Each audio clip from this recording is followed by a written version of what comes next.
तो we will be starting with एक topic रह गया है ना, बिफोर कमिंग टू बुक वाला topic. This half reaction method to balance the redox reaction. बेटा पता सब होना चाहिए, बाकी मेथड आपको जो यूज करना है you can use that. Okay, तो half reaction method to balance redox reaction में क्या सीखना है? अगेन एक एसिडिक मीडियम में होगा और एक बेसिक मीडियम में होगा। तो पहले स्टार्ट करते हैं हम एसिडिक मीडियम में। ओके, एग्जाम्पल लेते हैं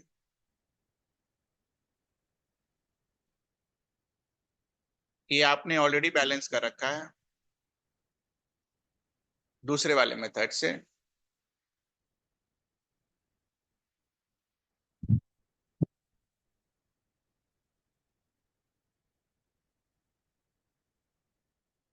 तो सबसे पहली चीज होती है कि आप इसमें किसका ऑक्सीडेशन और किसका रिडक्शन हो रहा है वो आइडेंटिफाई करो।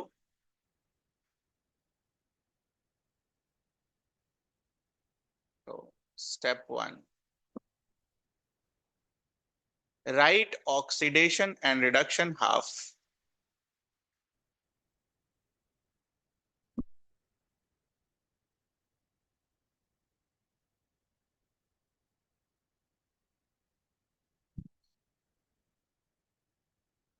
सेपरेटली।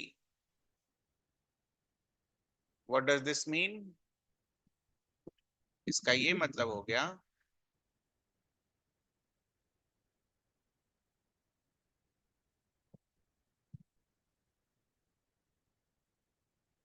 ठीक है।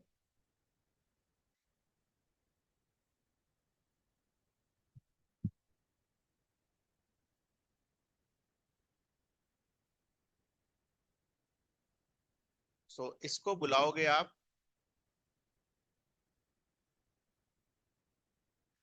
ऑक्सीडेशन हाफ,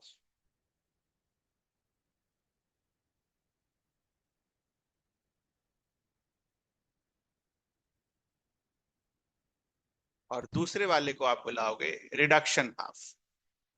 जल्दी से खुद से रिडक्शन हाफ लिखो।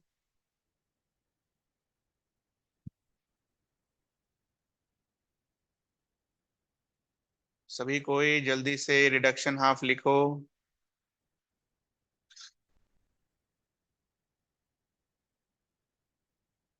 और मुझे बताओ कोई डाउट हो तो। ओके,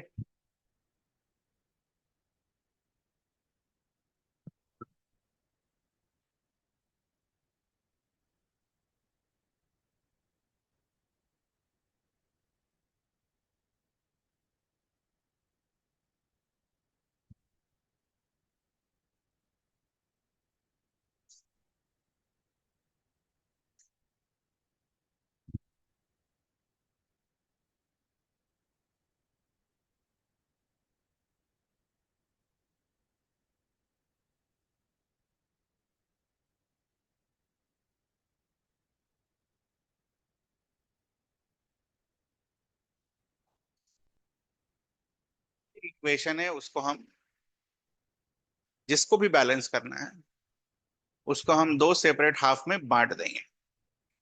ऑक्सीडेशन वाले को बुलाएंगे ऑक्सीडेशन हाफ, रिडक्शन वाले को बुलाएंगे reduction half. Done.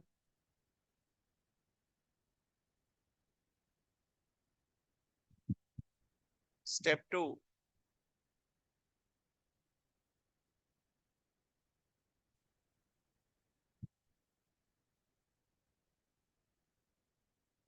Balance the atoms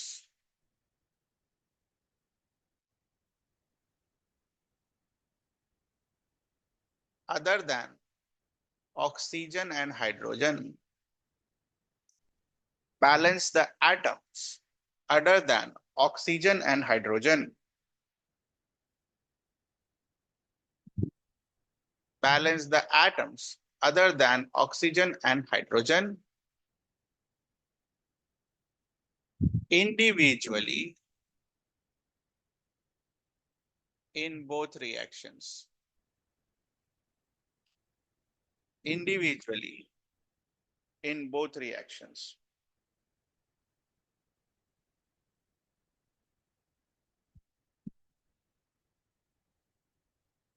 is the meaning of this? Oxidation half अगर आप देखो तो इसमें आयरन का जो एटम है दैट इज ऑलरेडी बैलेंस्ड, तो इसमें कुछ करने का जरूरत नहीं है। बट रिडक्शन हाफ देखो ध्यान से, ऑक्सीजन बैलेंस नहीं करना है, ऑक्सीजन और हाइड्रोजन को छोड़कर चीजों को बैलेंस करना है। तो क्रोमियम को बैलेंस करेंगे तो क्या आएगा? This.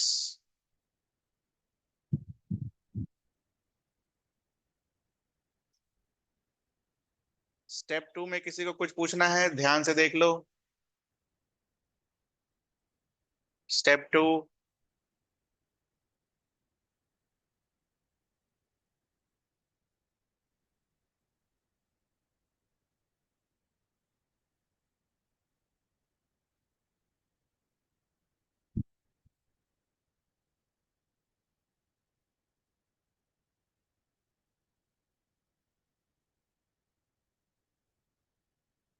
Step 3, use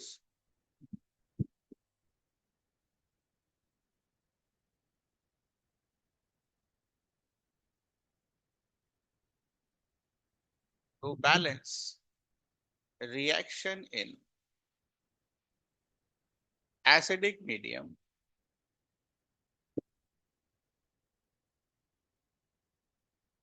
use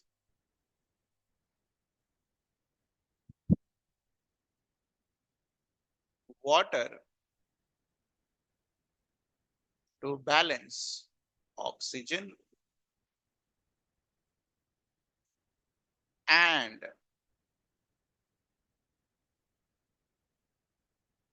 after this important yet after doing this मतलब after balancing oxygen,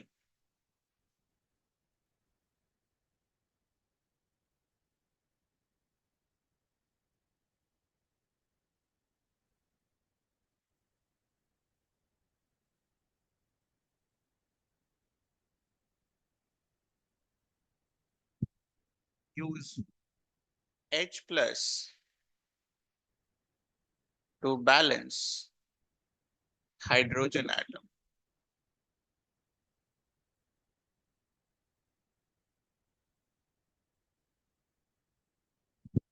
अब इधर देखो, आयरन वाले में ना ही ऑक्सीजन है ना ही हाइड्रोजन है, तो कोई झंझट नहीं है। बट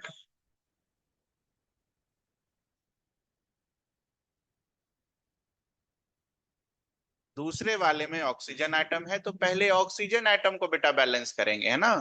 तो सात है तो इधर क्या लिखना होगा? 7H2O। और 7H2O जैसे लिखे तुमने हाइड्रोजन कितना दे दिया? 14। तो इधर क्या लिखोगे? 14H plus. ठीक है। तो मैं इसको दो अलग अलग स्टेप्स में लिखूं या एक ही साथ लिख दूं? या यहां पर लिख देता हूं, पहले ये और फिर सेकंड में ये। अभी लिख लेना, पहली बार लिख ले तो फर्स्ट एंड सेकंड, पहले किसको और फिर किसको।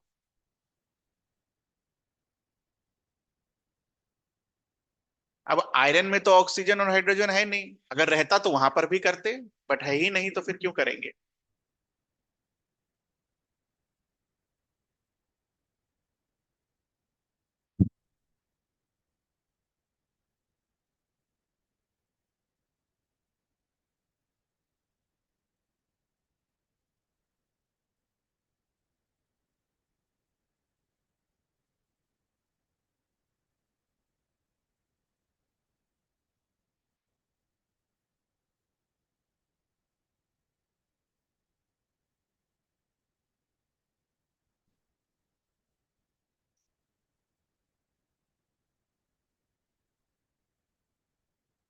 To balance charge in each reaction half,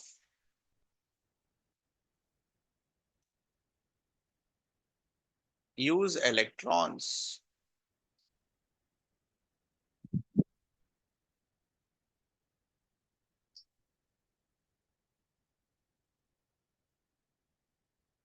for example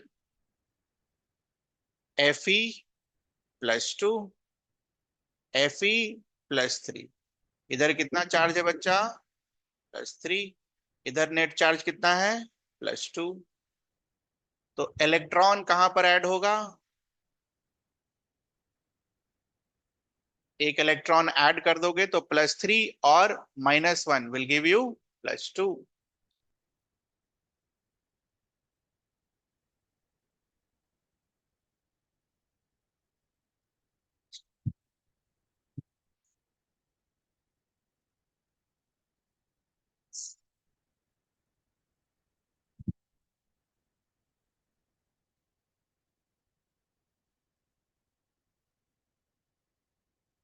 दूसरा वाला कर सकते हैं आप खुद से, कोशिश करिए।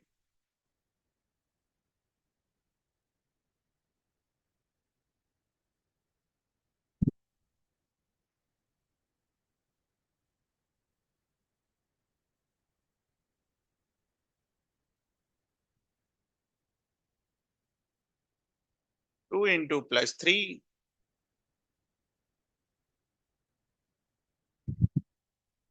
-2 +14। So what is the net? +12। यहाँ क्या है? +6।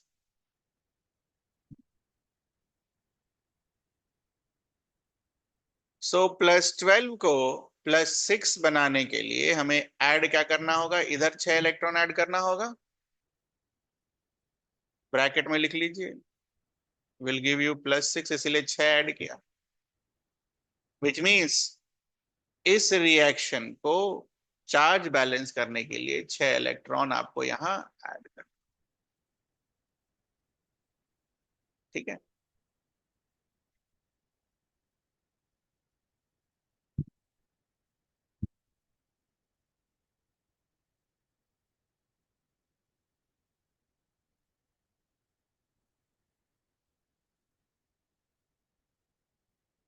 कोई दिक्कत?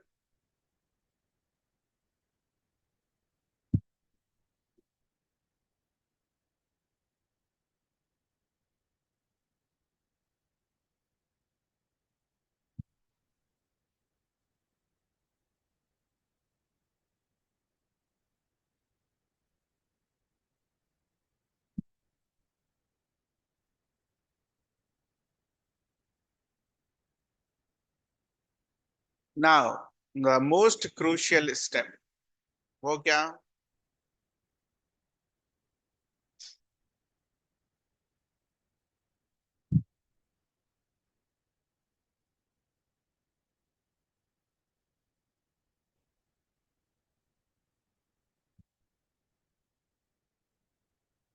पर 2 लाइन छोड़ देना, अभी वहां लिखना है कुछ। तो अभी तक हमारे पास क्या आ गया बेटा?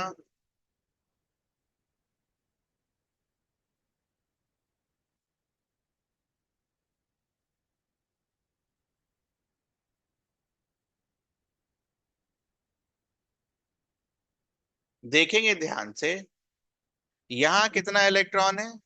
6। यहां कितना इलेक्ट्रॉन है? 1।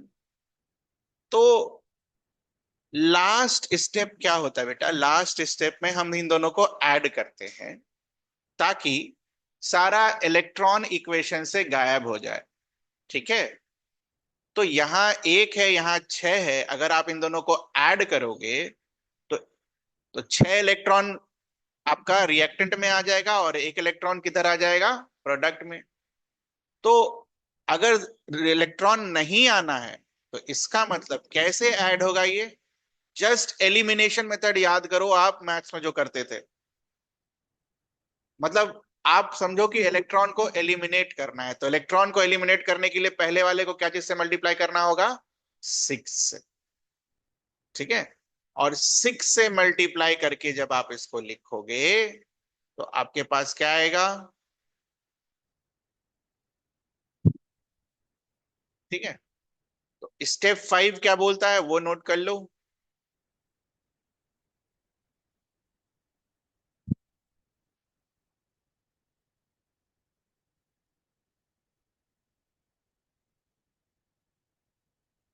make the number of electron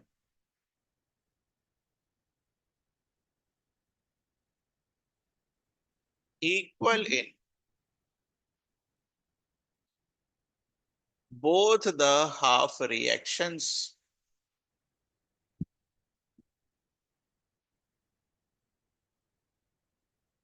और थोड़ा सा याद रखने के लिए,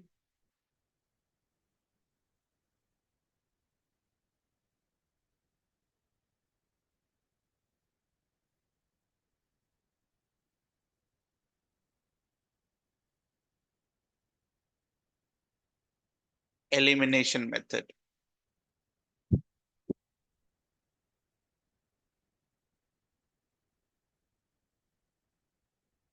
और अब the last step, first step started with what, दोनों को आपने तोड़ तोड़ कर लिखा था। लास्ट स्टेप विल बी दोनों को जोड़ना, एड।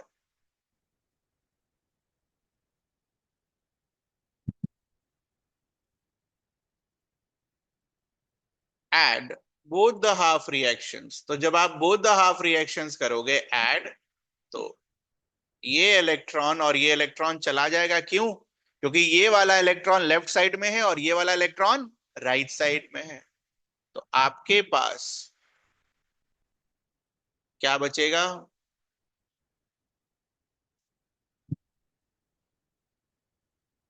लेफ्ट साइड वाला में क्या बचेगा? ये।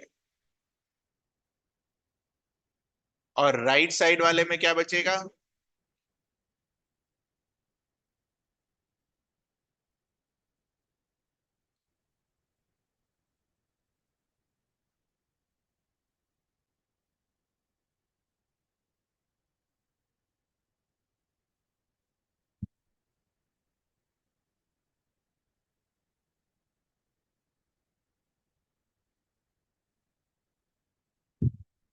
बाकी आप चाहें तो अब एटम और चार्ज दोनों मैच कर सकते हैं कि बैलेंस हुआ या नहीं हुआ, सारे एटम्स।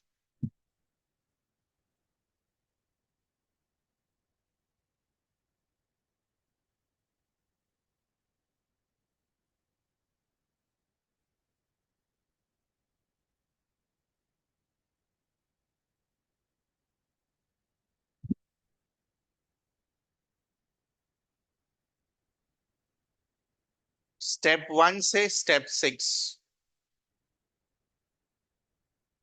कोई सा भी स्टेप अगर आपको पूछना हो तो you can ask, this is the right time to ask.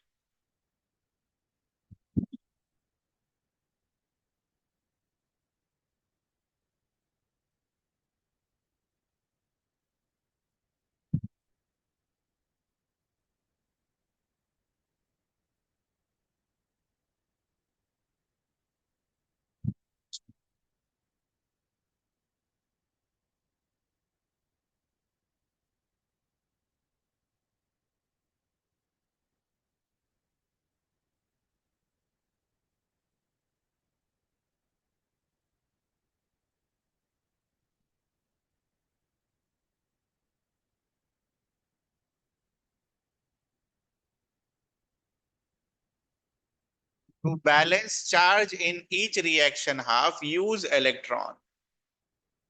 तो electron is basically having -1 charge. तो पहले आप क्या करो, पहले आप दोनों तरफ नेट चार्ज लिखो। इधर कितना है? +2। इधर कितना है? +3। तो प्लस इलेक्ट्रॉन अगर आप इधर ऐड कर देते हो तो ये +2 से क्या हो जाएगा? +1। लेकिन हमें अगर +3 को +2 बनाना है ताकि दोनों साइड चार्ज बराबर हो जाए, तो हम इलेक्ट्रॉन किधर ऐड करेंगे? इधर। तो जिधर आपने इलेक्ट्रॉन ऐड किया वो इक्वेशन में लिख दीजिए।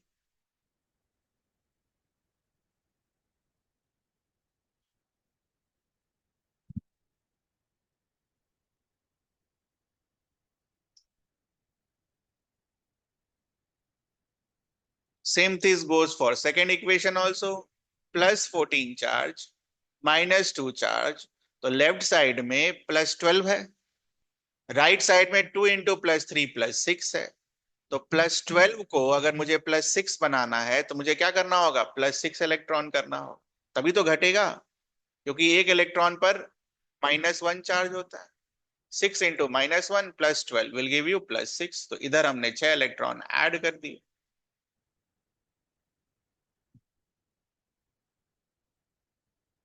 तो बेसिकली स्टेप 4 में हम चार्ज को बैलेंस कर रहे हैं यूजिंग इलेक्ट्रॉन।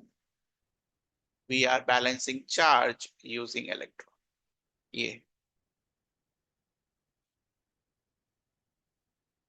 ठीक है।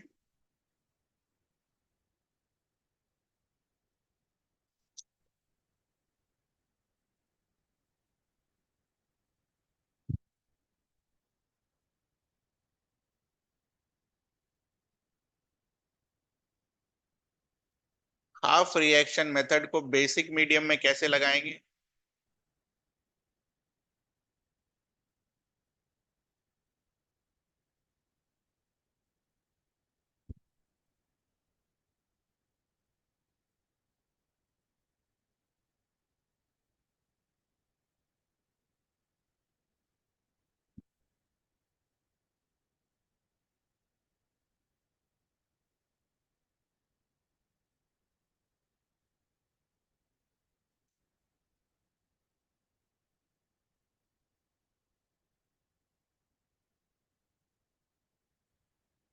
चलिए स्टेप 1 लिखिए खुद से। सेम है step 1। Write down reduction half and oxidation half.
Step 2 लगाइए जैसे पहले था। Balance the atoms other than oxygen.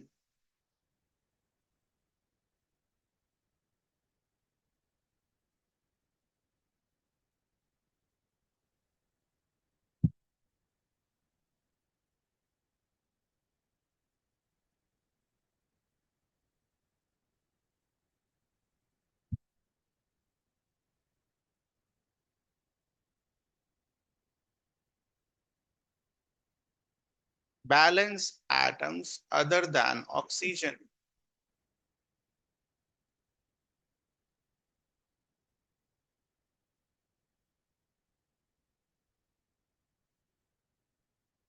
दूसरा तो ऑलरेडी बैलेंस्ड है अदर देन ऑक्सीजन में, तो इसको बदलने की जरूरत नहीं।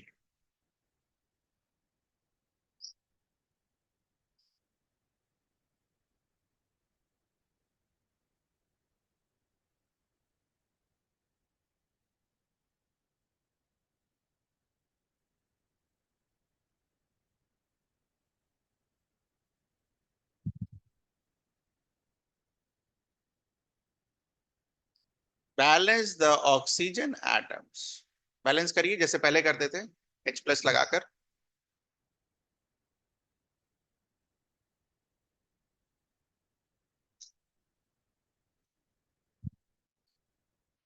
एकदम सेम चलेगा, क्या बदलेगा वो मैं आपको दिखा दूंगा। Balance the oxygen atoms. पहला वाला में ऑक्सीजन एटम है ही नहीं,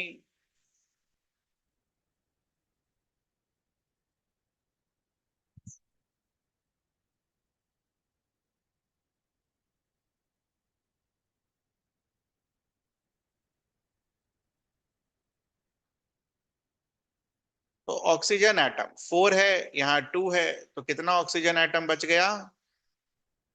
ये आया आपका। और साथ ही साथ क्या करते हैं ऑक्सीजन एटम बैलेंस करने के बाद? बैलेंस हाइड्रोजन एटम्स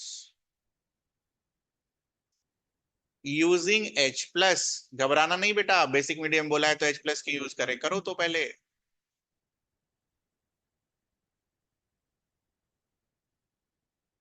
तो पहले हमने ऑक्सीजन को बैलेंस किया, फिर हमने हाइड्रोजन को बैलेंस किया।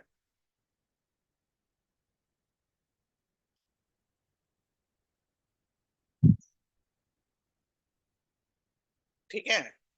अब काम की चीज क्या अलग है वो देख लो। ऐसा अगर आपने लिख दिया तो दिख रहा है कि आपने एसिडिक मीडियम यूज किया है ना। So what we do, since reaction is taking place in basic medium,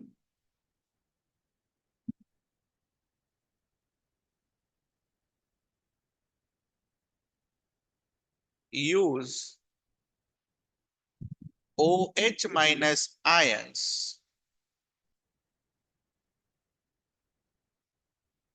to neutralize H+।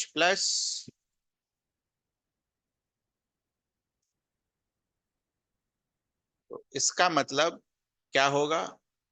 4H+।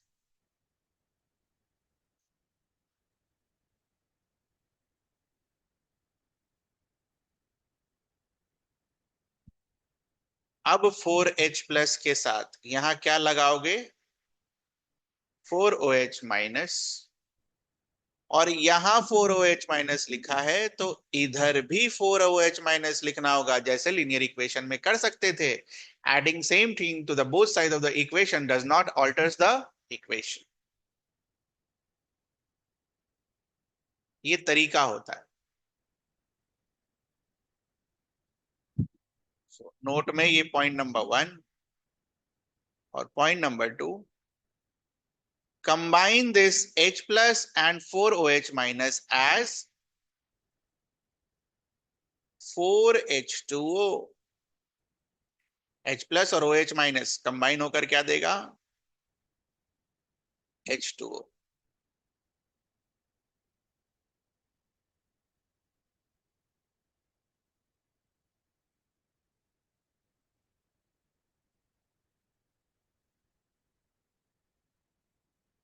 यहां पर हमने क्या लिखा?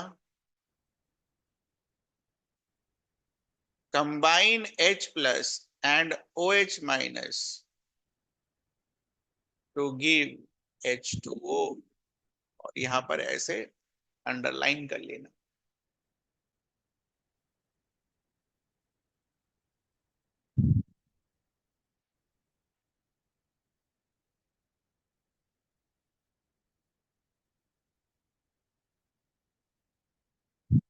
Right equation with net H2O।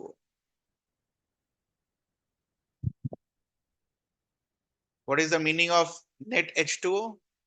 इधर देखो, 4H2O इधर, 2H2O राइट साइड में, 4x इधर, 2x राइट साइड में। क्या होगा? राइट वाला लेफ्ट आएगा तो 4x - 2x will give you 2x। ऐसे करते थे लीनियर इक्वेशन में। तो लेफ्ट साइड में 4, राइट साइड में 2, इसका मतलब 4 से 2 घट जाएगा और यहां क्या आएगा?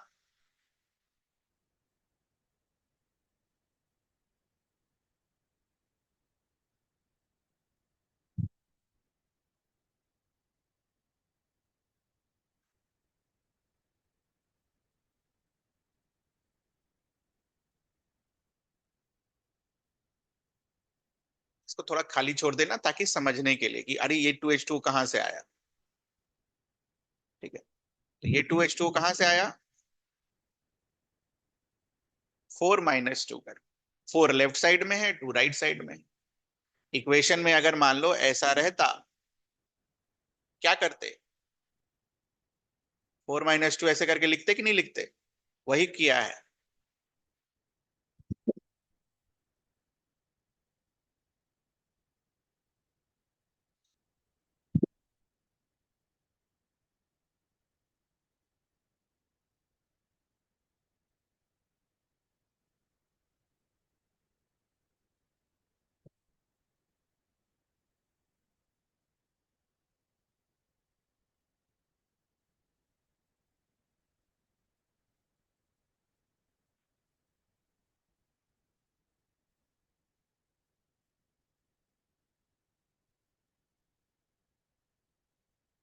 तो ये है आपका इस बार खतरनाक वाला स्टेप 3 हो गया। अब स्टेप 4 जो करते हैं करो। स्टेप 4 में इलेक्ट्रॉन बैलेंस, चार्ज बैलेंस।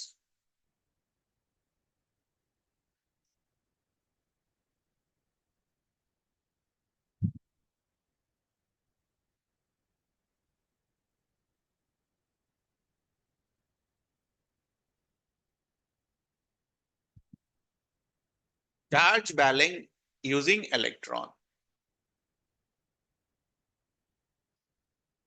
तो 2i माइनस i2,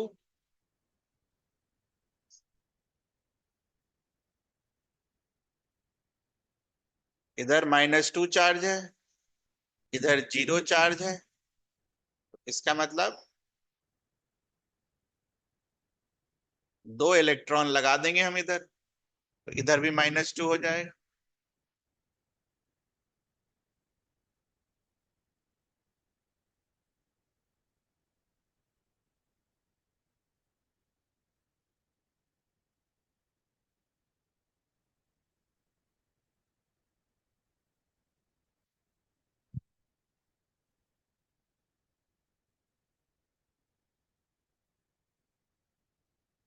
इधर -4 चार्ज है, इधर -1 चार्ज है। तो -1 को -4 बनाने के लिए इधर कितना इलेक्ट्रॉन ऐड करना होगा? 3 इलेक्ट्रॉन। तो 3 इलेक्ट्रॉन ऐड कर दीजिए।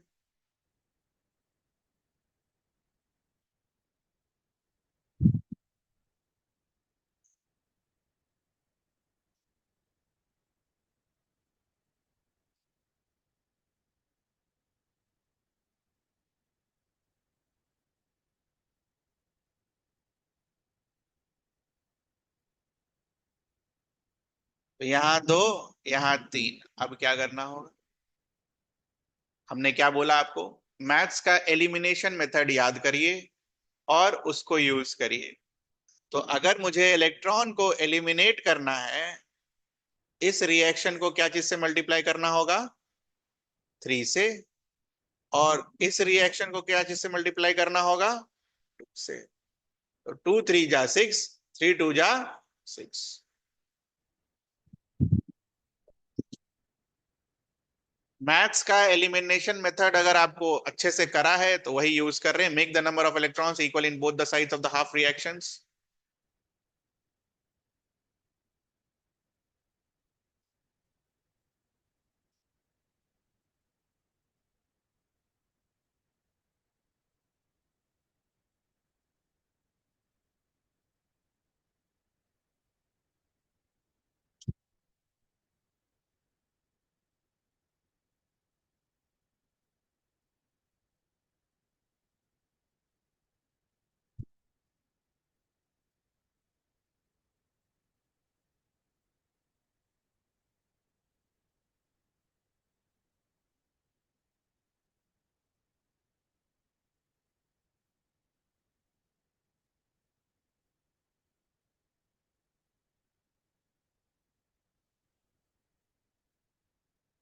तो पहले वाले रिएक्शन को अगर आप 3 से मल्टीप्लाई करोगे तो 3 2 जा 6,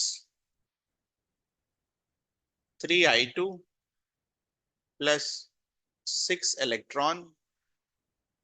दूसरे वाले को अगर आप 2 से मल्टीप्लाई करोगे, 2 MnO4 minus plus 4H2O plus 6 electron will give you 2MnO2 plus 8OH minus.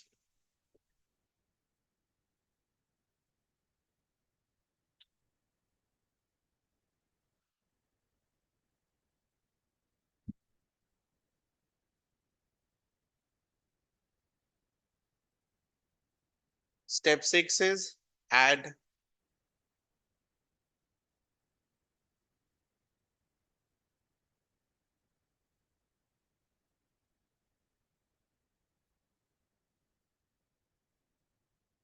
जब आप ऐड करोगे, एक में लेफ्ट में इलेक्ट्रॉन है, एक में राइट में इलेक्ट्रॉन है, दोनों एक दूसरे से चला जाएगा।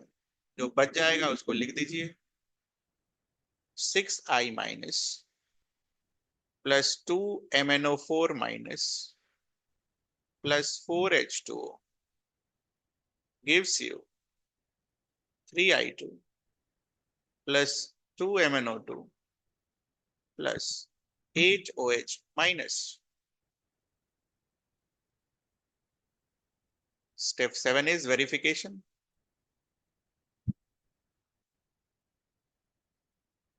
एटम्स देख लीजिए बैलेंस हुआ कि नहीं, चार्ज देख लीजिए बैलेंस हुआ कि नहीं।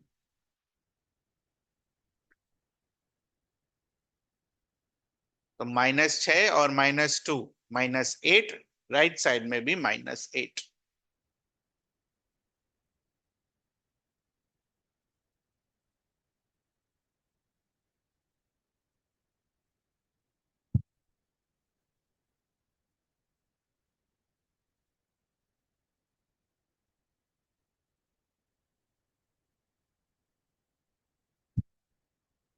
बेसिक मीडियम में थोड़ा सा अलग हो जाता है ये वाला स्टेप।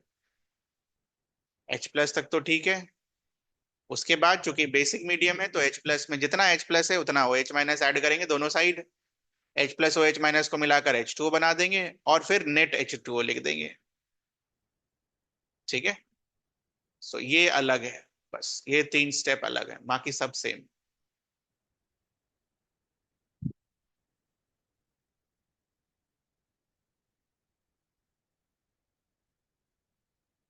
देख लीजिए, अगर आपको कुछ पूछना हो तो बताइए। Basic medium.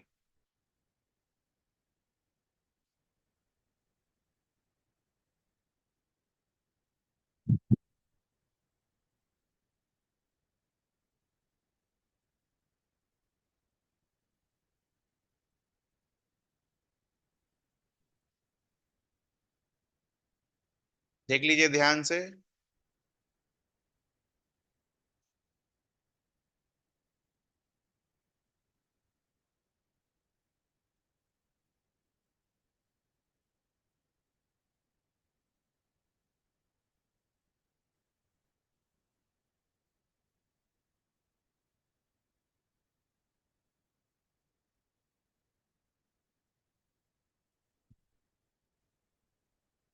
कुछ पूछना हो तो you can ask now.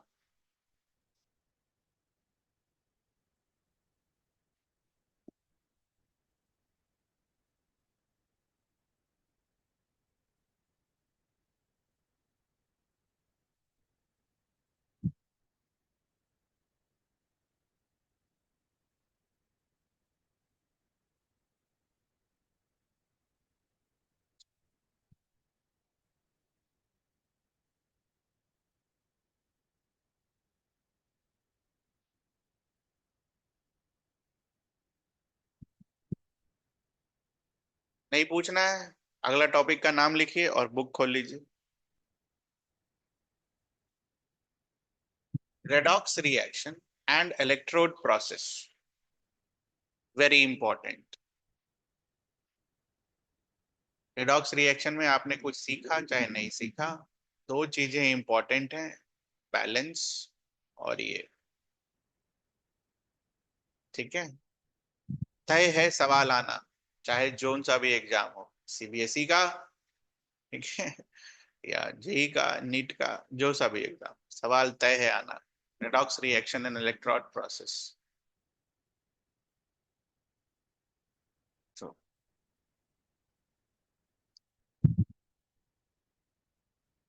concept learnt in lower classes.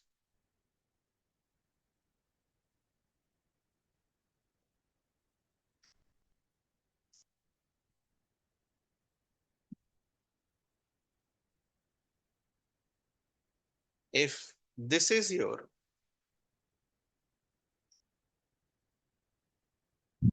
Copper sulphate solution, obviously copper sulphate solution किस कलर का होता है? ब्लू कलर का, याद हो तो, due to 5 water of crystallisation, उसका सॉल्यूशन बना रहे हैं हम कॉपर सल्फेट का. And if you add zinc in it, so what would happen? Zinc being more reactive than copper, it will displace copper from its solution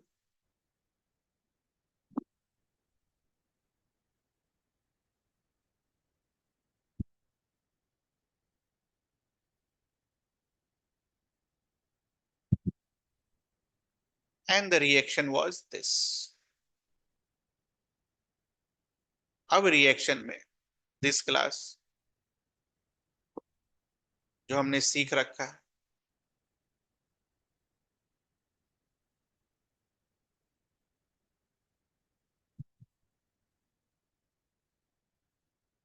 zinc का हो रहा है ऑक्सीडेशन, कॉपर का हो रहा है रिडक्शन. ये आपने लोअर क्लासेस में पढ़ा. तो क्या हम इस रिएक्शन को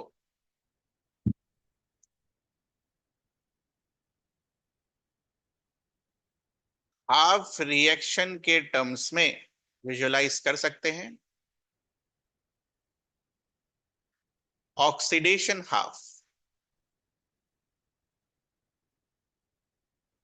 जिंक से जिंक +2,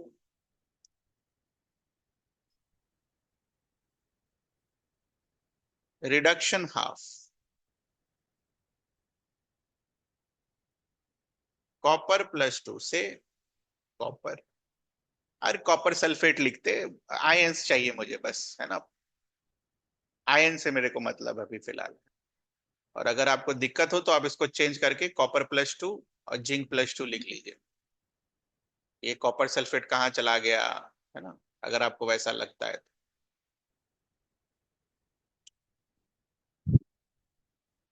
अगर लगता है तो, नहीं तो वैसा वैसा ही रहने दीजिए जैसा है, कोई दिक्कत नहीं. तो इस रिएक्शन को अगर हम ऑक्सीडेशन हाफ रिडक्शन हाफ के टर्म्स में सीखें देखें, तो हमें एक चीज नजर आती है कि अगर हम इसका बैलेंसिंग करने के लिए जाते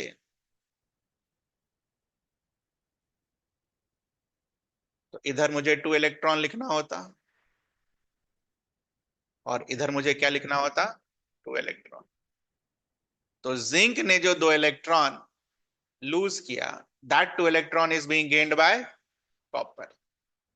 इस तरीके से अब रिएक्शन को समझना है. Electron lost by the zinc is gained by the copper in this kind of reaction.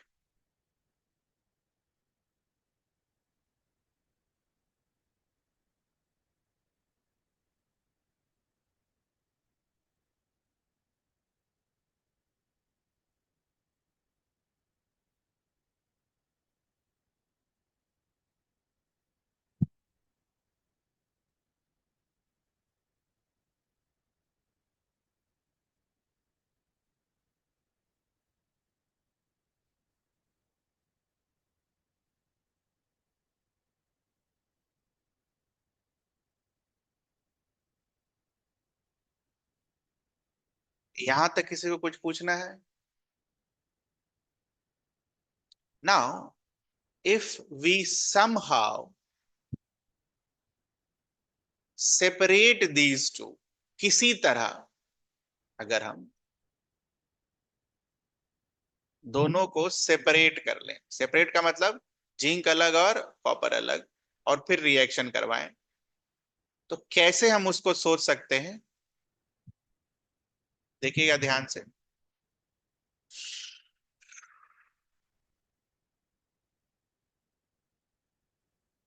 एक कंटेनर ले लीजिए जिसमें जिंक सल्फेट का सॉल्यूशन हो, और एक सॉलिड जिंक का, मेटल का आयन हो। ठीक है, सॉलिड जिंक। ठीक है, तो अगर आप इस तरीके का कुछ अरेंजमेंट बना रहे हैं तो हम क्या बोल सकते हैं, ये सॉलिड वाला चीज अपने एक्वस सॉल्यूशन के साथ एग्जिस्ट कर रहा है। ठीक है, तो नहीं नहीं, ये एक तरीका है, मतलब क्या हमें सीखना है, वहां तक पहुंचने का एक तरीका है। ये रिएक्शन यही करवाएंगे बेटा, है ना। रिएक्शन जो अभी यहाँ पर लिखा ना हमने, कहाँ गया ये, रिएक्शन यही करवाएंगे लेकिन अलग तरीके से। ठीक है, यहां पर अगर आप जिंक डाल दो तो जिंक जो इलेक्ट्रॉन लूज करेगा वही कॉपर गेन कर जाएगा। तो जिंक जो इलेक्ट्रॉन लूज किया और कॉपर गेन किया, ये तो सॉल्यूशन में ही सारा काम हो गया, जो हमें नहीं दिखा। ठीक है, आप जब जिंक, कॉपर सल्फेट सॉल्यूशन में जिंक डालते हो तो आपको क्या दिखता है, blue colour of the solution fades away. ठीक है, ये थोड़ी दिख रहा होता है कि इलेक्ट्रॉन ट्रांसफर हुआ या नहीं हुआ। तो बेसिकली इलेक्ट्रॉन ट्रांसफर हुआ या नहीं हुआ वो चीज हम सीख रहे हैं, तो उसके लिए हम सेटअप को क्या कर रहे हैं, चेंज कर रहे हैं। तो सेटअप क्या बोलता है कि आप क्या करो, एक कंटेनर में जिंक ले लो,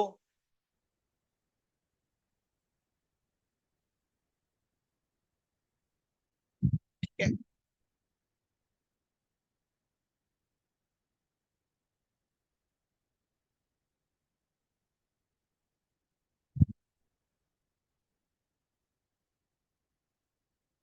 और यहां पर उसी, जो भी आपने इलेक्ट्रोड लिया है, जो भी आपने ये सॉलिड लिया है, उसका सॉल्यूशन ले लो, जिंक सल्फेट ले लो। फिर क्या करो आप, एक कंटेनर और ले लो, सेम सेटअप यहां कर लो,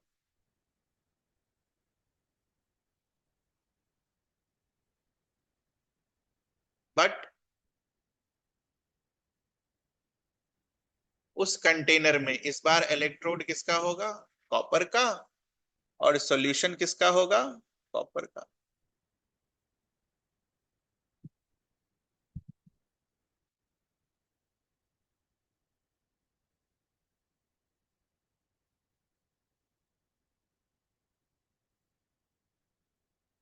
इनको एक्सटर्नली एक वायर से कनेक्ट कर दो, एक्सटर्नली एक वायर से कनेक्ट कर दो,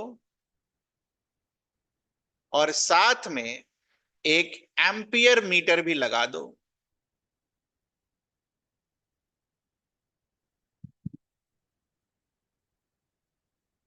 क्लास 10 के नॉलेज से हमें ये पता है कि अगर इलेक्ट्रॉन फ्लो करेगा तो उसके उल्टे डायरेक्शन में क्या फ्लो करेगा, इलेक्ट्रिक करंट। और इलेक्ट्रिक करंट आया तो इसका मतलब एम्पियर मीटर में कुछ डिफ्लेक्शन होगा। ठीक है, इंपॉर्टेंट ये है कि जब हमने ये लिखा electron loss by the zinc is gained by the copper, इसका मतलब इस पूरे ट्रांजैक्शन में इलेक्ट्रॉन घूम रहा होगा कहीं ना कहीं। और अगर मेरे सेटअप में इलेक्ट्रॉन घूमा, जो हमने अभी जस्ट बनाया, तो इसका मतलब, सॉरी, हमें कैसे पता चलेगा कि इलेक्ट्रॉन घुमा है या नहीं घुमा है, क्योंकि जब आप स्विच को क्लोज करोगे तो यहां पर क्या होगा, एम्पियर मीटर में डिफ्लेक्शन। तब पता चलेगा हमें कि इलेक्ट्रॉन था या नहीं था, जो कि यहां हमें हम पता नहीं चल रहा था। तो क्या इस सेटअप में इलेक्ट्रॉन घूम पाएगा, नहीं घूम पाएगा। क्यों नहीं घूम पाएगा, क्योंकि अभी ये वाला और ये वाला कनेक्टेड नहीं है। हम सबको पता होता है कि अगर मुझे इलेक्ट्रिक करंट घुमाना है तो सर्किट क्या होना चाहिए, क्लोज्ड। तो क्लोज सर्किट के लिए हम क्या करते हैं, दोनों के बीच में एक ब्रिज लगाते हैं, this is known as salt bridge.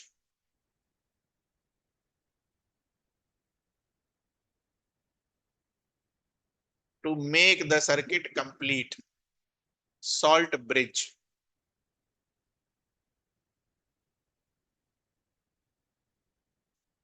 To make the circuit complete.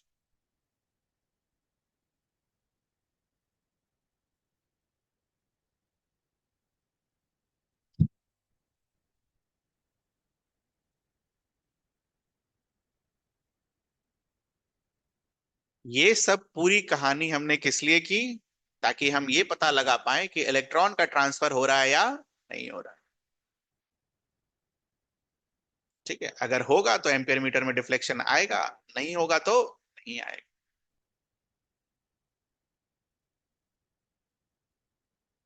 ये जो सेटअप हमने बनाया, this setup is also called a setup for Daniell cell.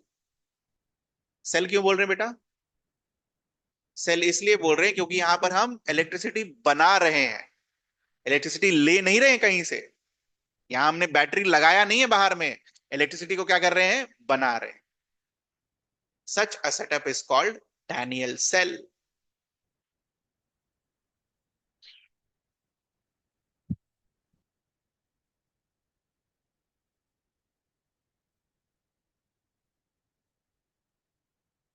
बना तो लिया हमने, लिखा तो हमने कुछ भी नहीं। तो कुछ चीजें जो लिखनी है बुक में मार्क करिए, या जगह छोड़ दीजिए, घर पे लिख लीजिएगा। तो क्या लिखनी है? We have to make certain setup where transfer of electron takes place indirectly. Point number one, a setup such that transfer of electron takes place indirectly. यहां पर तो डायरेक्ट हो गया, दिख रहा है आपको? डायरेक्ट इलेक्ट्रॉन का ट्रांसफर, दोनों मिक्स्ड है। तो मिक्स में तो आपने रोका नहीं इलेक्ट्रॉन ट्रांसफर होने से। यहां पर चाहे तो हम रोक सकते हैं। कैसे रोक सकते हैं? स्विच बंद को और क्लोज करके। ठीक है, तो हम एक ऐसा सेटअप बना रहे हैं जहां transfer of electron will take place indirectly.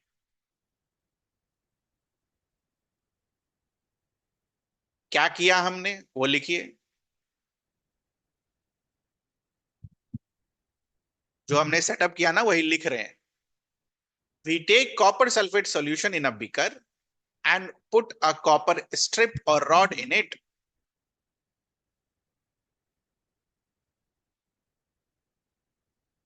3, जिनका भी स्कूल है उनको ये सब बनाने के लिए, लिखने के लिए भी आएगा। Zinc sulphate solution in another beaker and put zinc rod or strip in it.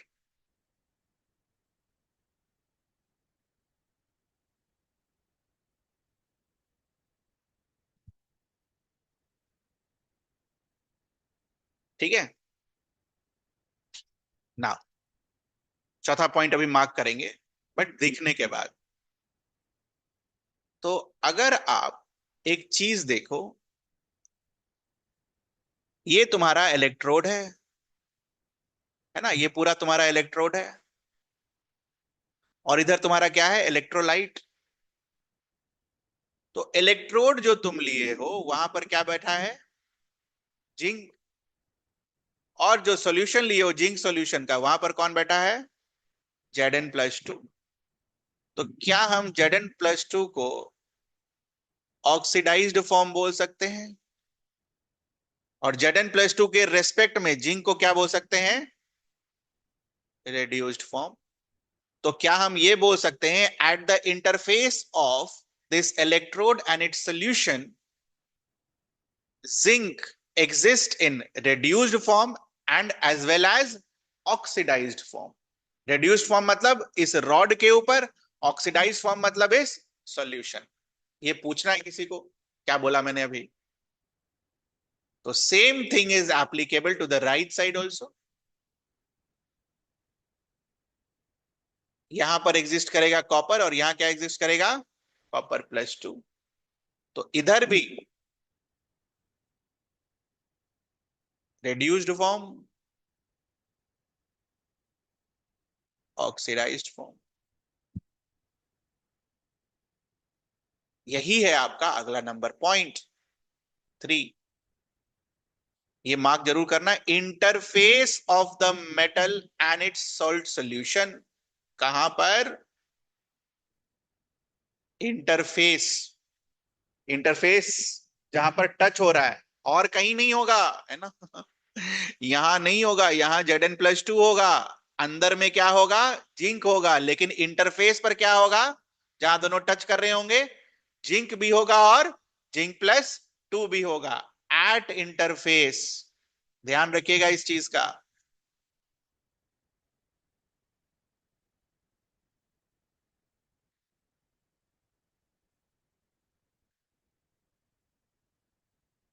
अपने डायग्राम में चाहो तो बना लेना, जैसे मैंने अलग कलर के पेन से इंटरफेस बनाया ना, ठीक है, वैसे आप भी इंटरफेस बना लेना। तो लिख लो यहां पर इंटरफेस।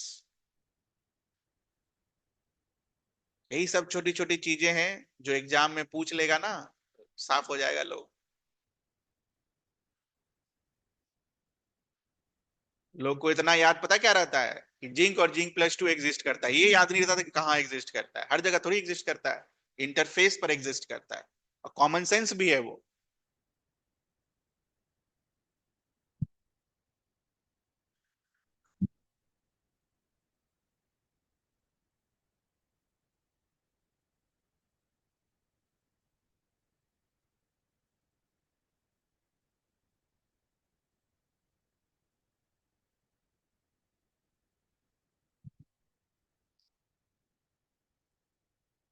तो ये जो रेड्यूस्ड फॉर्म और ऑक्सीडाइज्ड फॉर्म इंटरफेस पर साथ में एग्जिस्ट कर रहा है, इसको आप क्या बुलाते हो? Redox couple.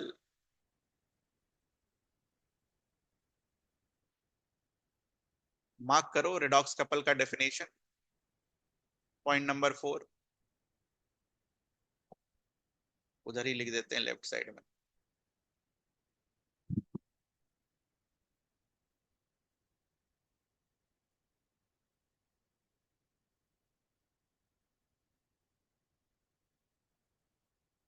लिखा आपने रेडॉक्स कपल ना? पॉइंट नंबर 4 का सब point A, how is a redox couple shown? ठीक है, how is a redox couple shown, नहीं हो तो वहां पे सवाल लिख लेना। एक रिडॉक्स कपल को हम कैसे दिखाते हैं, रिप्रेजेंट करने का तरीका होता है।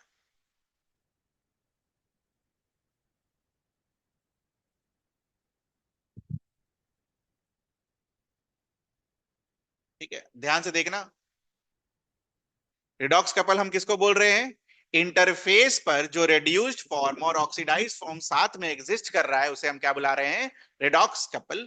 अभी हम क्या लिख रहे हैं कि रिडॉक्स कपल को हम शो कैसे करते हैं। तो हो सकता है कोई बच्चा ऐसे लिख दे, जैसे अभी हमने ऊपर पर लिखा है। हो सकता है कोई बच्चा ऐसे लिख दे। So what is the correct way of representing? This one. This is wrong. पहले हम, अब याद रखना आज के बाद से, पहले हम ऑक्सीडाइज्ड फॉर्म को लिखते हैं और फिर हम इसको लिखते हैं रेड्यूस्ड फॉर्म।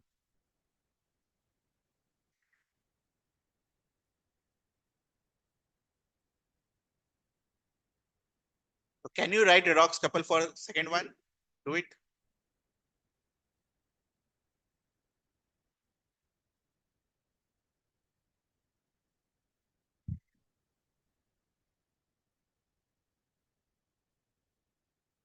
Done. तो पहले क्या लिखोगे? This is oxidised form, this is reduced form. ठीक है, कुछ पूछना है किसी को? ये सब याद करना है, याद। ये कन्वेंशन होता है, ऐसे लिखते हैं, याद करना है ये सब। डैनियल सेल ऐसे बनता है, वो याद करना है। ठीक है, नेक्स्ट।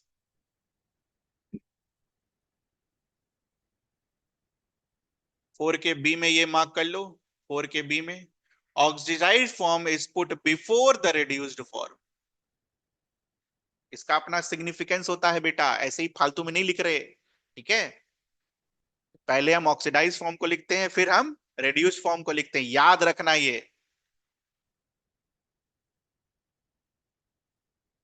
फिर point number 5, we connect the solution by using a salt bridge. What is a salt bridge? उसका डेफिनेशन दिया हुआ है। This needs to be memorised again.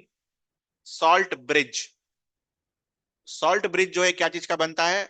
Solution of potassium chloride और ammonium nitrate which is solidified using agar agar solution and, ठीक है, boiling करके हम अगर अगर सॉल्यूशन के साथ सॉलिडिफाई करते हैं, फिर उसको ठंडा किया जाता है।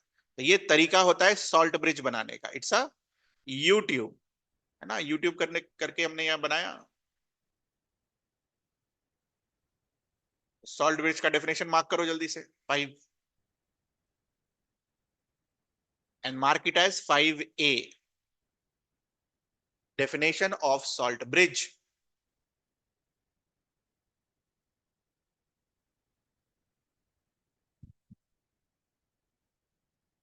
Definition of salt bridge.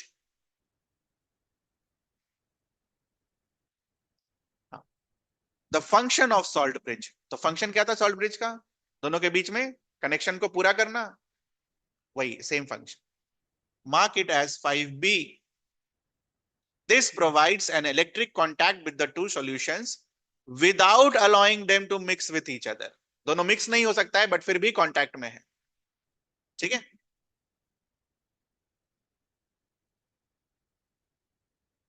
Point number 6, इसको लिखने की जरूरत नहीं है क्योंकि हमने ऑलरेडी यहां पर मार्क कर रखा है। एक्सटर्नल, ये जिंक रॉड और कॉपर रॉड क्या चीज से कनेक्टेड है? वायर से। And such setup is called a Daniell cell. 12 में भी है बेटा डैनियल सेल, ठीक है, यहीं से शुरू होगा 12। तो ये तो कहने की कोई बात नहीं है, स्विच अगर खुला हुआ है, बंद नहीं है, तो कोई रिएक्शन होगा यहां पर? नहीं। स्विच जब बंद करोगे तो कुछ चीजें ऑब्जर्व करेंगे। What are those observations?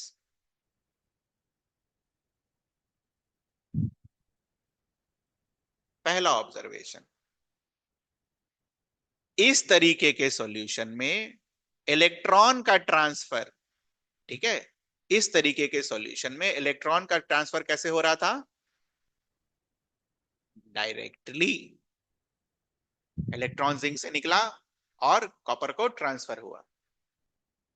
But यहां क्या ऑब्जर्व करोगे कि एम्पियर मीटर में हुआ कुछ deflection on closing the switch, which means current होगा, ठीक है। और अगर करंट होगा तो करंट की उल्टी दिशा में क्या घुमा होगा? इलेक्ट्रॉन। तो पहला ऑब्जर्वेशन है कि electron moves through outer circuit, या फिर इलेक्ट्रॉन मूव्स थ्रू वायर। दिख रहा है आपको? डायरेक्टली नहीं, इलेक्ट्रॉन को मूव करा रहे हो आप एक इलेक्ट्रोड से दूसरे इलेक्ट्रोड तक, बट कैसे करा रहे हो? इनडायरेक्टली। सॉल्यूशन सॉल्यूशन में डायरेक्टली हो जा रहा था, यहां पर इलेक्ट्रॉन आप क्या करा रहे हो? इनडायरेक्टली मूव कराओ, चाहो तो चाहो रोक भी सकते हो स्विच को खोलकर, ठीक है। This is your first observation. तो फर्स्ट ऑब्जर्वेशन मार्क करिए, transfer of electron does not take place directly. So this is point number A, 1A. So it happened through the metallic wire connecting the two rods.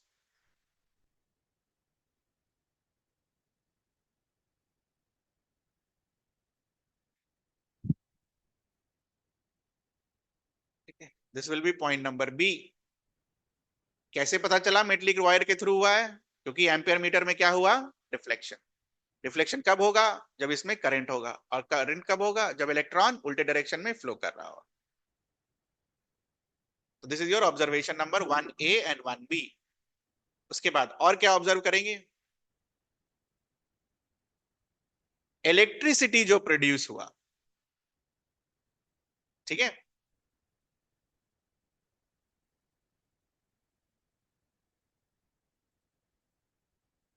Very important.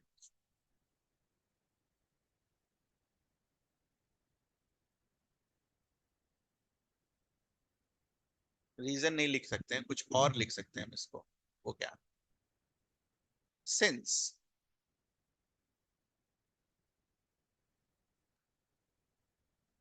electricity is produced,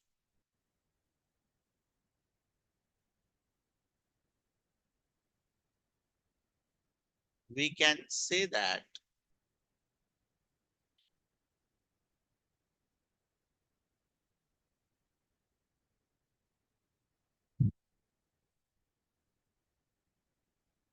there must be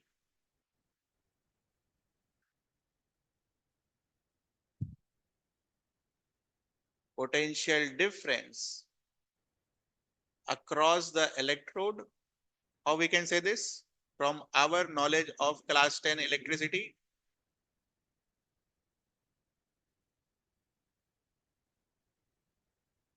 बिना battery लगाए, बिना potential difference किए हुए electricity flow करा सकते हैं हम? नहीं करा सकते। Very important, there must be a potential difference across the electrode या बिटवीन द इलेक्ट्रोड। अक्रॉस नहीं लिखो यार, बिटवीन लिखो इसको मिटाकर।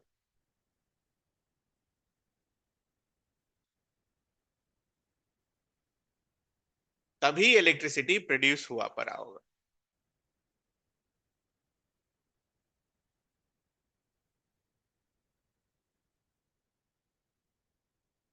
तो इसका मतलब क्या हो गया?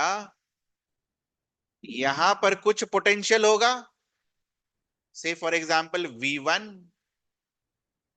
ये सब नहीं लिखा हुआ है किताब में, ध्यान से सुनो और समझो। यहां पर कुछ पोटेंशियल होगा V2, और there will be a difference between these two potentials, जिसके वजह से ही इलेक्ट्रॉन मूव किया गया होगा। ये समझ में आता है हमें? क्योंकि अगर दोनों पोटेंशियल बराबर हो जाए तो इलेक्ट्रॉन फ्लो नहीं करेगा। इलेक्ट्रॉन या इलेक्ट्रिसिटी फ्लो कब करता है? जब वहां पर क्या होता है? Potential difference, not potential. ये पढ़ाया गया था आपको क्लास 10 में, वो भी एग्जांपल देकर, कि अगर आप दो वाटर के टैंक को सेम हाइट पर रख दे तो वाटर का फ्लो नहीं होता है। You require a difference for a flow. ठीक है, सिखाया गया था, पहले ही पेज में सिखाया गया था क्लास 10 के एनसीईआरटी में। तो therefore we can say that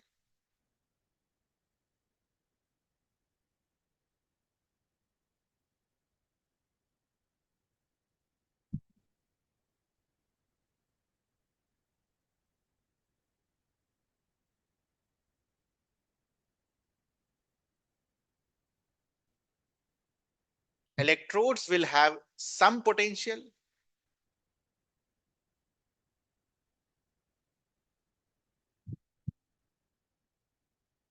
and let that be V1 and V2.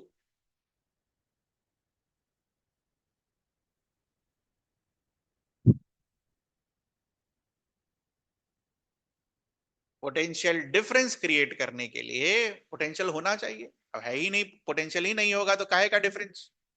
ठीक है, अगर मुझे दो नंबर के बीच का डिफरेंस चाहिए तो मेरे पास दो नंबर होने चाहिए ना बेटा। 5 और 3 का डिफरेंस चाहिए तो 5 और 3 होना चाहिए। अब वो नंबर ही नहीं है मेरे पास, तो काहे का डिफरेंस हम निकाल पाएंगे?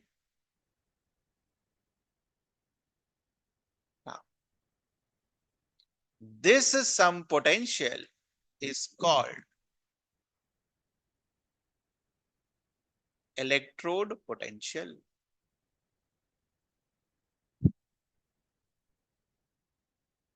This some potential is called electrode potential.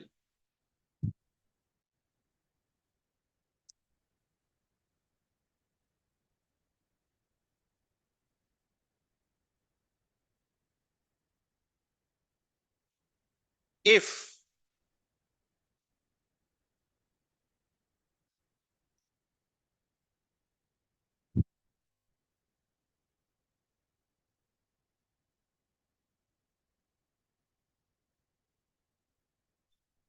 concentration of solution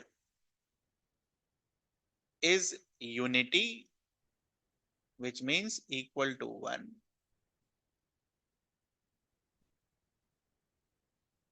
इसके बाद एक लाइन छोड़ना, एक लाइन छोड़ देना इसके बाद, and if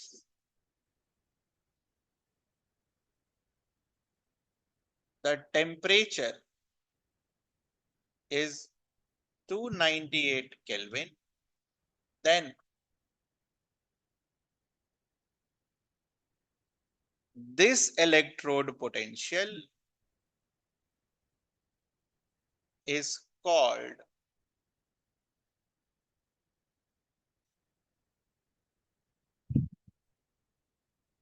standard electrode potential.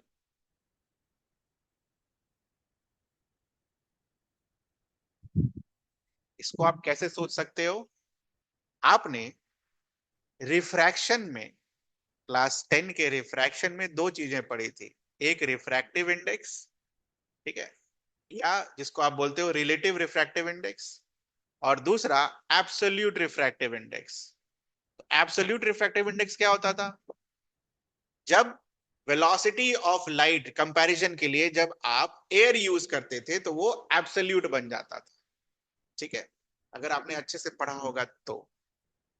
Similarly, अगर हम इस इलेक्ट्रोड पोटेंशियल को किसी कंडीशन के अंदर मेजर करें तो इसी इलेक्ट्रोड पोटेंशियल को हम क्या बुलाएंगे? Standard electrode potential. कभी कभी क्या होता है कि ये जो सॉल्यूशन है या फिर ये जो इलेक्ट्रोड है, यहां पर इसके इंटरफेस पर गैस आता है, गैस इवॉल्व होता है, ठीक है। तो गैस के लिए तो आप मोलारिटी नहीं डिफाइन करते हो ना। गैस के लिए मोलारिटी किसके लिए डिफाइन होता है? सॉल्यूशन के लिए। स्टोइचियोमेट्री में आपने पढ़ा, गैस के लिए मोलारिटी डिफाइन नहीं होता। तो अगर गैस इवॉल्व हुआ तब क्या लिया जाएगा इलेक्ट्रोड पोटेंशियल को डिफाइन करने के लिए?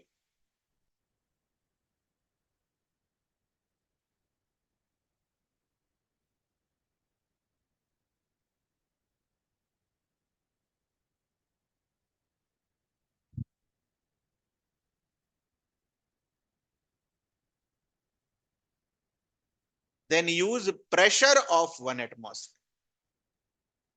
कंसंट्रेशन तब यूज नहीं होगा, तो उस गैस का प्रेशर कितना होना चाहिए? 1 एटमॉस्फेयर, ठीक है। So this is how we defined electrode potential. Second number observation ध्यान से एक बार पढ़ो, जहां से मैंने वेरी इंपॉर्टेंट लिखा है, और कुछ भी दिमाग में नहीं गया तो मेरे से आप पूछ सकते हो। This is the right time to ask. कोई नहीं इतना दूर तक कर सकेगा, ध्यान रखना, कोई नहीं, पूरे इंडिया में कोई नहीं, मैं बता दे रहा हूं। बाकी आप ट्राई कर सकते हो, लिख लो, लिख के रख लो कैसा बोला था। कोई नहीं कर सकेगा पूरे इंडिया में, उतना टाइम नहीं है किसी के पास।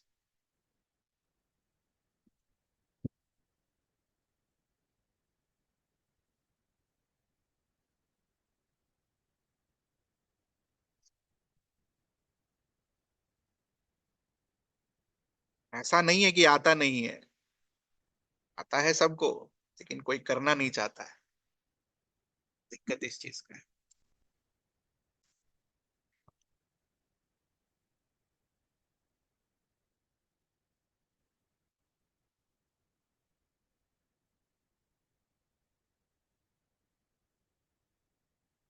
So we observed a deflection in ammeter that denotes presence of electricity.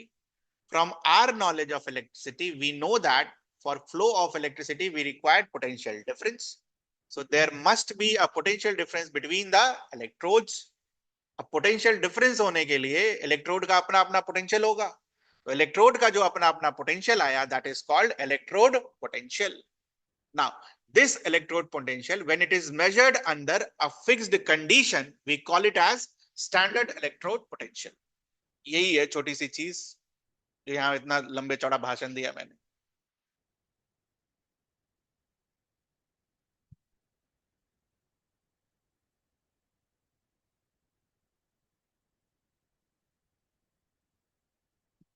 Electrode potential under specific conditions becomes what? Standard electrode potential।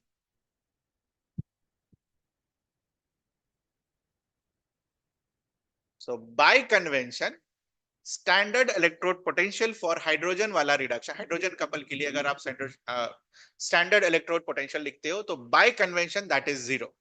Mark कर लीजिए।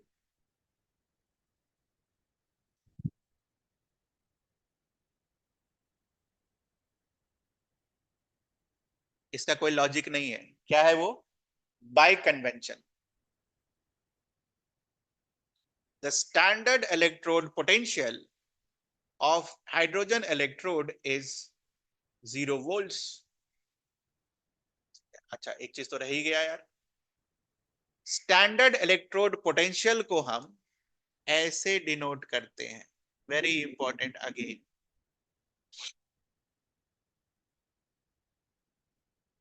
जैसे फोर्स को F लिखते हो, मास को M लिखते हो, ठीक है, पोटेंशियल डिफरेंस डेल्टा V, वैसे ही स्टैंडर्ड इलेक्ट्रोड पोटेंशियल को हम क्या लिखते हैं, E माइनस। माइनस नहीं होता है वो, बाद में देखेंगे क्या होता है, ऐसे लिखते हैं standard electrode potential. Standard electrode potential का जो मैंने आपको डेफिनेशन बताया वो यहां पर है।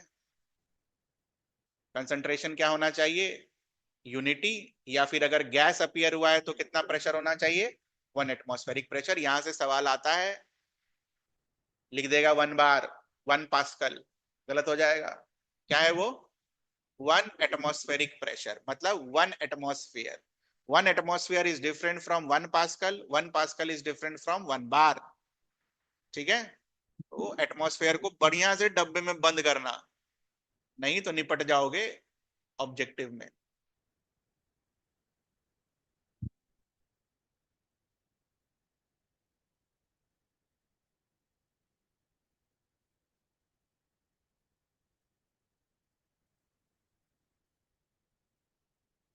तो यहां तक कुछ पूछना है आपको, ये बताओ।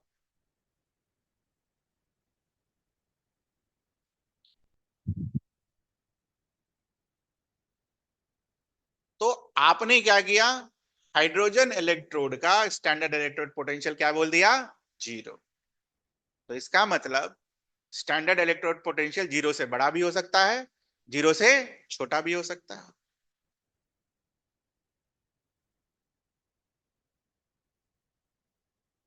ये रटना है बेटा।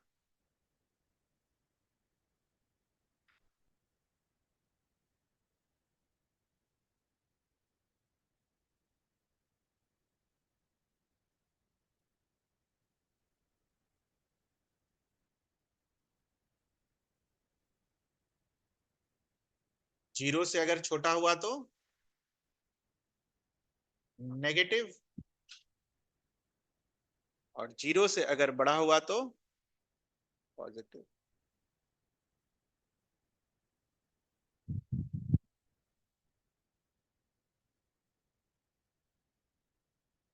तो जिस भी इलेक्ट्रोड का स्टैंडर्ड इलेक्ट्रोड पोटेंशियल नेगेटिव होगा, that will be classified under strong reducing agent।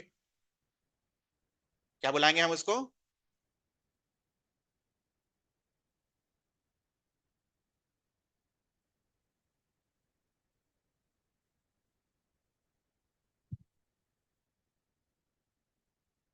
अच्छा अगर आपने इसको लिख दिया स्ट्रॉन्ग रिड्यूसिंग एजेंट, तो स्ट्रॉन्ग रिड्यूसिंग एजेंट है तो ये क्या होगा, वीक ऑक्सीडाइजिंग एजेंट। जिस भी इलेक्ट्रोड का standard electrode potential is positive, that is weak reducing agent. कहने का मतलब है इट विल बी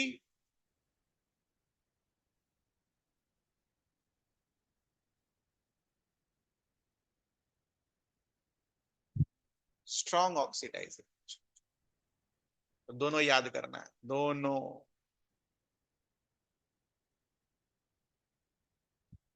ठीक है, नोट हो गया, रटना है, ये रटना है।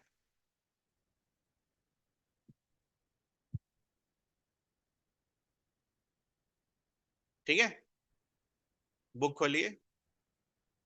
ये जो मैंने बोला, नेगेटिव वाले को क्या बुलाते हैं और पॉजिटिव वाले को क्या बुलाते हैं, यहां लिखा हुआ है।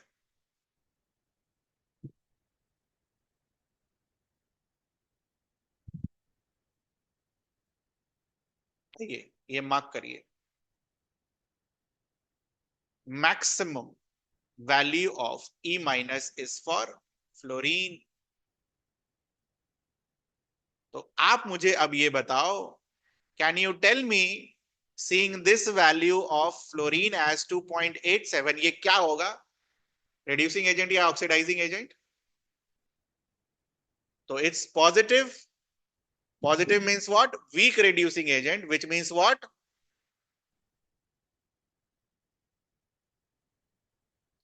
Strong oxidizing agent. Can you tell me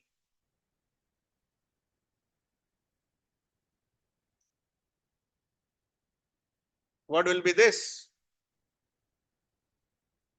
This will be strong reducing agent.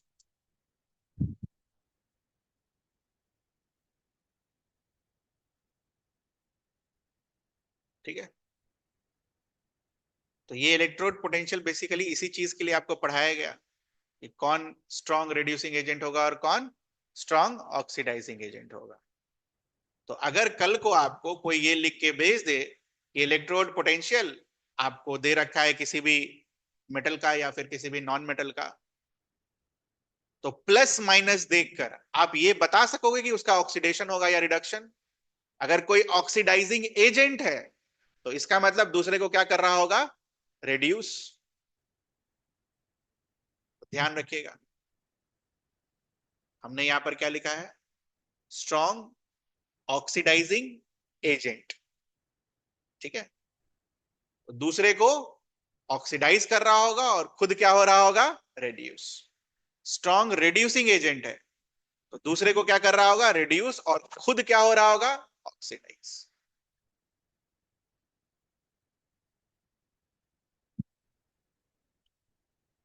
This is it.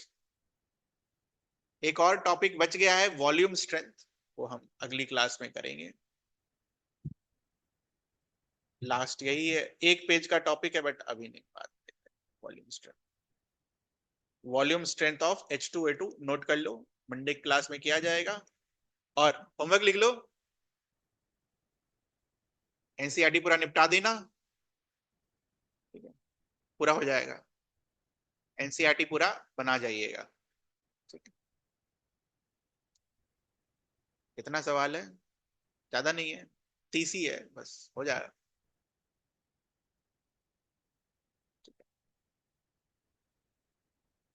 Basically हमें इस तरीके के सवाल के लिए रेडी रहना है कि ये वाला वैल्यू देखकर आप बता पाए कि ऑक्सीडाइजिंग एजेंट होगा या रिड्यूसिंग एजेंट होगा, इसके लिए रेडी रहना है। ठीक है, ये वैल्यूज याद नहीं करने, ये नहीं कि अरे ये सब याद नहीं करना, ये सब दिया हुआ होगा। ठीक है, ये दिया हुआ होगा, ये वैल्यूज दिए हुए होंगे। वैल्यू किसका याद रखना है? जिसका जीरो होता है। ठीक है, हाइड्रोजन के लिए।